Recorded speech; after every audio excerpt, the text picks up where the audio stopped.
to be doing a simple activity to get an intuitive understanding of the Bloch sphere and how we can use it to represent single qubit gate operations in a quantum computer. This polystyrene ball represents our Bloch sphere.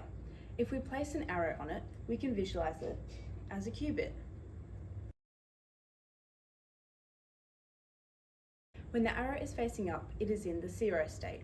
When it is pointing down, it is in the 1 state. When it is pointing to the side, it is in a superposition of 1 and 0. The single qubit gate used in a quantum computer can rotate the value of a qubit from one point on this Bloch sphere to the other. We are going to focus on just 3 of these gates, the X, Z, and H gates. To get a hands-on feel of how these gates work, first skewer the ball in the X, the Z, and both diagonal axes. To model each gate, we can then insert the skewer along the appropriate axes and do a half rotation. As we have already heard, the X gate rotates the qubit 180 degrees around the X axis.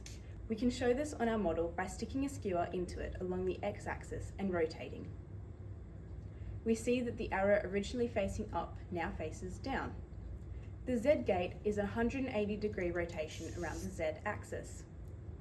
We can see that for an up arrow, it has no effect. But for a superposition, where the arrow points sideways, the Z gate flips it. The H gate is an 180 degree rotation around the 45 degree axis. This turns an up arrow into a superposition. If we add a second gate, we then remove the skewer and insert it along the axis appropriate to the new gate. We can then string multiple gates together to see what the outcome is on our qubit. For example, this is what happens if we apply X and then H.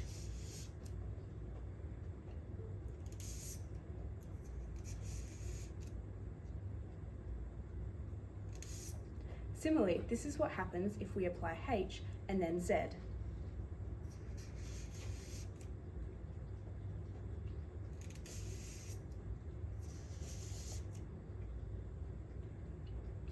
On the next slide, you'll be trying a few different gates.